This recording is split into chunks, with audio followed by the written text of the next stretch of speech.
Chapter 34 Respawn. The first level. Congratulations, citizen! You have killed Thornscale and completed the last level of Dread's Keep. Now you must endure Thornscale's final test and prove that you truly are strong enough to earn your place in the 5th level of the Hells.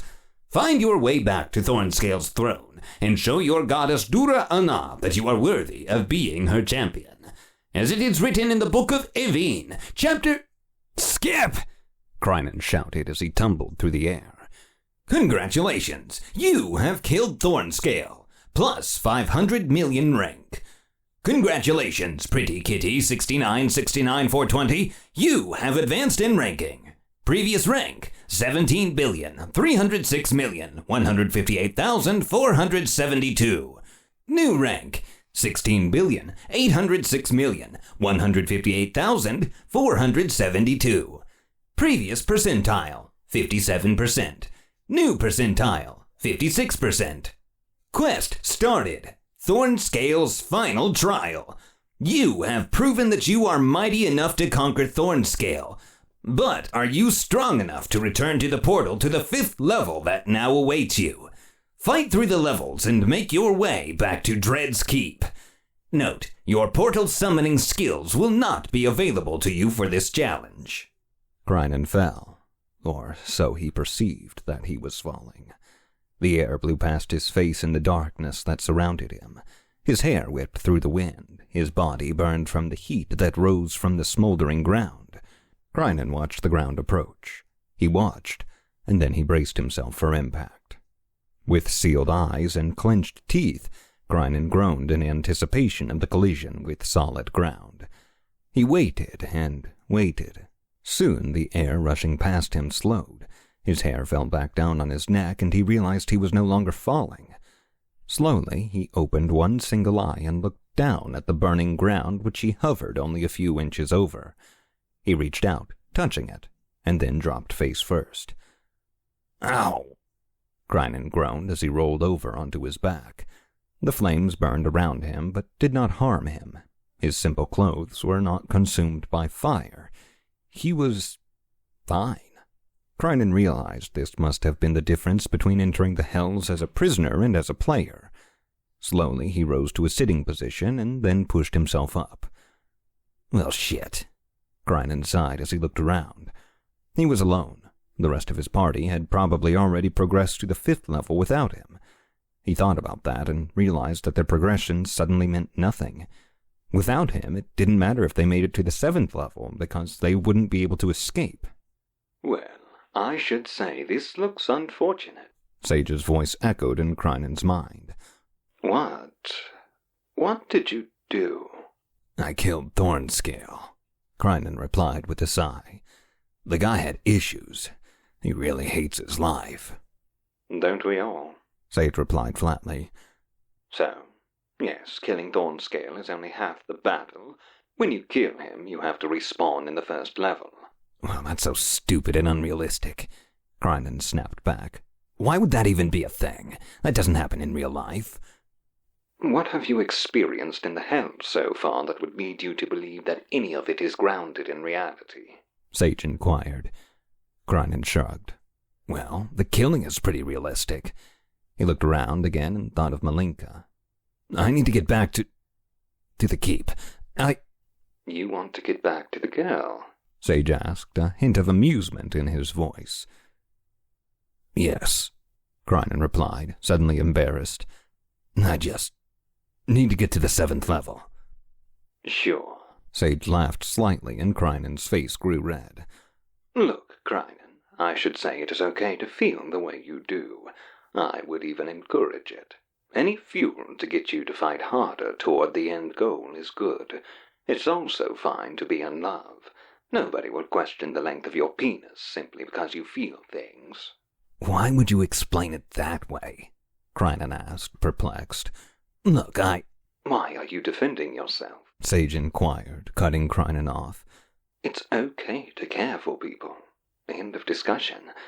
Now, you need to focus on getting yourself where you need to be, to the 5th level, so that you can find your beloved, and then to the 7th level so we can end this. How do I do that? Krynen asked. I mean, quickly. You will have to work quickly, Sage replied in a tone that suggested his response was common sense. Kill quickly, run fast, and make sure you don't lose that Ferris. The what? Krynen asked, confused. The Ferris. Dolly, I believe her name is. Sage continued. Do not lose her. How can I? Hello, brother. Dolly said as Krynen felt a hand fall on his shoulder. It would appear that I was not present when I should have been. For that I apologize. There's currently much going on in Govia, and I'm very busy. Brother, Sage murmured. how very interesting. I must go, Krynen. Get to the 5th level, find your love, and then get to the 7th level. Hopefully, I will talk to you soon. At that, Sage was gone, and Krynen turned around to face Dolly, who was standing behind him. How are you here? Krynen asked. Well, I logged in as you killed Thornscale. Dolly replied. I tried to log in sooner to warn you not to kill him, but, as I said, my job is very busy right now. No thanks to you. Krynen simply grunted as he turned to continue looking around the area. Being alone with his big sister was a strange feeling for him, as he hadn't seen her for years. She was supposed to have died when she was 16. He recalled his parents speaking frequently throughout the years about her and how they missed her. But how are you here? Krynen asked. As in, how did you get here with me? Oh well. Dolly composed herself and brushed the wrinkles out of her ratty clothing. When I logged in, I saw that there was a gun in my hand. I saw you killing Thornscale and knew what was about to happen, so I shot myself in the head. Krynen watched her as she spoke, and when she was done, he snorted an amused laugh. They're probably a little bit freaked out now, he said, tickled by the idea of them all watching him disappear and then Dolly shoot herself. I'm glad you're entertained, Krynen, Dolly said, shaking her head. But we're back down on the bottom of the barrel.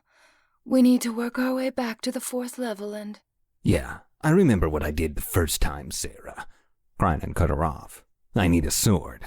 It's not the same as last time, Krynen. Dolly argued. This time, people know who you are. They have their eye out for you, Krynen.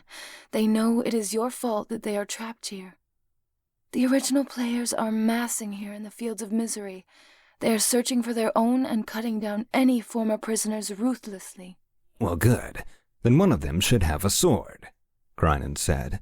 I just need to take it from them. Not necessarily, Dolly said, holding up a finger. Hold still. What? Why? Krynen asked. Just do it. I need to scan you, Dolly informed him. It will only take a second. Krynen did as he was asked and watched Dolly's eyes go out of focus. She reached a hand up and poked her finger in the air, causing Krynen to cock his head curiously. What are you doing? I am using my scrying ability, Dolly mumbled, her eyes still distant. Shut up. Krynen felt a quick sensation like his arm had fallen asleep, except through his entire body. It only lasted for the blink of an eye, and then it was gone. Dolly seemed to be mouthing some words as if she were reading, and then nodded her head and blinked a few times. You have a very significant electric affinity, Dolly said.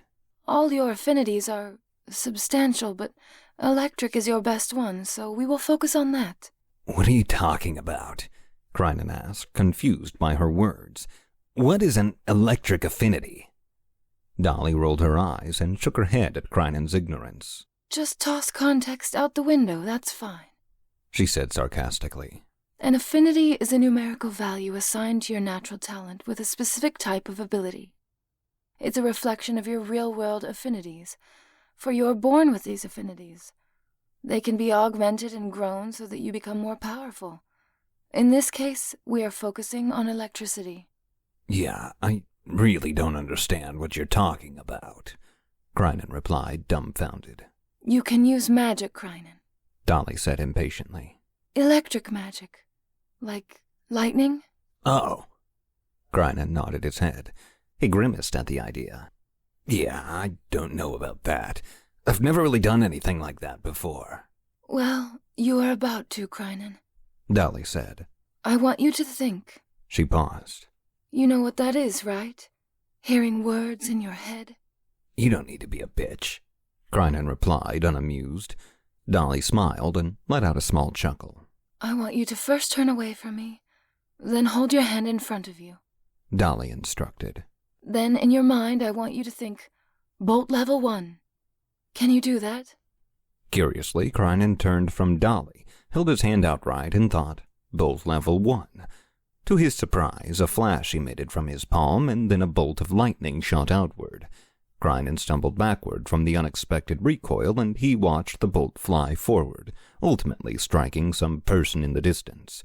Krynen heard a yip of pain and watched the person fall over. He knew he shouldn't, but he couldn't help but laugh. Player, Big Mo Hunter, executed. Player rank, 15,845,129,587. Congratulations, Pretty Kitty 6969420. You have advanced in ranking. Previous rank, 16,806,158,472. New rank, 16,325,600,029. Previous percentile, 56%. New percentile, 54%. You did it. Dolly chirped. I mean, yeah, it was amateurish and sloppy, but yeah, that was a good bolt. The harder you focus on it, the longer you charge it, the more powerful it will be. Remember that when you go to use it. I mean, Krynen grunted as he got to his feet. He looked down at his fingertips to see that they were smoking. That was pretty damn cool. I'm not even going to pretend like I didn't like that. What happens if I... He held out his palm and thought, Bolt level 2. He charged it for a second like Dolly told him, and her eyes grew wide when she realized what was going on. Krynen, that's a bad idea. She barely got her words out before a much larger bolt of lightning fired from Krynen's palm. Krynen was blasted into the air, and he screamed as he flew in an arc nearly 50 yards away, finally crashing to the ground and rolling to a stop. He coughed, and a small plume of smoke fluttered up out of his mouth. He looked down at his arm and saw that his veins had turned black as if they were burnt, and his entire hand sizzled like bacon on a skillet. Dolly appeared a moment later, standing in front of Krynen and shaking her head. How? Krynen asked. More smoke came out of his mouth, and the smell of ozone filled his nostrils. How did you get here so fast? I phased, Krynen, Dolly replied. She reached her hand out and grabbed his forearm, helping him back to his feet. Because I am strong enough to handle it. If you know the incantation or command, you can will any ability into being, just like in the real world. But most high-tier ones will just rip your body apart, so do not will anything but what you know you can handle. And for Durana's sake, do not attempt to phase. Right, Krynen replied, but he couldn't help himself. Seeing Dolly just teleport across the ground like that was amazing. He had to try it. He nodded at her, turned, and thought, phase. He suddenly disappeared out of existence, and a split second later, a puddle of gore, broken bone, and body parts appeared out of nothingness and splatted to the ground. You have died. Durana, save us all. Dolly sighed, looking down at the puddle that had been her brother. Crossing her arms, she shook her head and tapped her foot. Nearly 20 minutes later, she heard the sound of screaming as Krynen plummeted toward the ground. She phased over to his location, grabbed him by the ear, and helped him to his feet. You are, without a doubt, one of the biggest morons in existence. Dolly chided him. Had you done that in real life, you would have died. You sound like Mom when you put it like that. Krynen groaned at the pain coming from his ear. Can you fucking let go? Dolly flicked her wrist, and Krynen stumbled forward. She stepped back and watched as he found his footing. Thanks, he mumbled as he turned to her. So, I get what you mean by don't try other abilities. You could have just listened, Dolly replied, raising an eyebrow at him. You do not have to just ignore people for the sake of it. Sometimes in life, people know what they're talking about, and you cannot just rely on your own experiences to get you through whatever you're facing. Trust people sometimes, kid. Like I need you to trust me now. Why should I? Crinan barked in response. You abandoned the family to run off and join the Govian Empire. You're a fucking traitor. You're just as dead to me today as you were yesterday. Dolly's nostrils flared, and she took a breath and closed her eyes. Crinan, that is a severe oversimplification of the circumstances that led me to my current position. I understand that you do not know said circumstances. However, I do request that you save your judgment for— Fuck off, Crinan said, waving his hand in Dolly's direction. The fact of the matter is that you ran away. You joined the Empire. You didn't come back. You're a traitor and you're no Jameso. I was kidnapped, Crinan, Dolly called out to him. I was seduced by an evil man. I carried his child. And then I was taken by Govia. I had no choice. Crinan stopped and lowered his head. He chewed on the inside of his cheek for a moment and then turned to face Dolly. You should have run. You are not truly that cold, Crinan, Dolly said, stepping forward and shaking her head. I know your parents, your brothers. I know myself. You are not truly like this. You just want to be like this. No, I could not have run, Crinan. You do not run when you are in a cage. This is how I am, Sarah, Crinan corrected her. This is how I've always been, and I'm not changing because you don't believe me. I wouldn't change for you anyway, not when you abandoned us. I never abandoned you, brother, Dolly hissed. I prayed every night for your safety, for Mother and Father's safety. I prayed for Ruby and Kirsten, and even little Chris, who was just a baby when I was taken. I bled, I cried, I sacrificed everything I had so that I could just keep living, and I grew powerful. I was entrusted with secrets, with missions. I watched over the family from Govia. I made sure that everybody stayed safe and undetected. Yeah, right. Crinan rolled his eyes. You sat in your mansion on whatever guy's lap you wanted, and— Dolly reached out and slapped her palm against Crinan's cheek. Crinan's head spun 90 degrees and a frown formed on his face. His lips curled up into a snarl as he slowly turned his head back to look at the body his sister currently inhabited. You're going to apologize for that, Crinan hissed. You are— Dolly raised her eyebrow and punched Crinan square in the nose. No, you disrespectful little shit, Dolly growled as she stepped forward. You are going to purge that filth from your mouth, your mind, and you are never going to speak to another lady like that again. Am I understood? Another slap across Crinan's face sent him tumbling to the side. I am Bishop General Saracen Fear, and I am your sister. I love you, and nothing will change that. Now if we can— Crinan spun toward Dolly and roared as he charged forward. He launched himself through the air and wrapped his arms around her midsection, tackling her. However, by the time he hit the ground, she had phased out of his grasp and now stood behind him. That was stupid, Dolly said flatly as she extended a palm over Crinan, who was now faced first against the ground. A blast of invisible power slammed against Crinan, cracking the brittle glowing ground beneath him, and he shouted in surprise and pain. He thought it was over and moved to stand, but Dolly did it again, pushing him back to the ground. She knelt down, grabbed Crinan's ear, and pulled on it until he was on his knees and her lips were only an inch away. I never abandoned you, Dolly growled at him. I never will. Why else do you think I'm here right now? Fine, Crinan groaned. I get it. And? Dolly asked expectantly. And what? Crinan replied. Dolly twisted his ear and he yelped in pain. Oh, and I'm sorry, Sarah. I'm fucking sorry. You will never speak to another lady that way in your life, right, little brother? Dolly asked.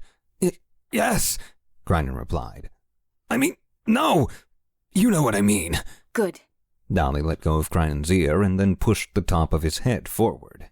Now get on your feet. We have a lot of ground to cover. Crinan did as he was told, wiped the tears from his eyes, and followed his sister.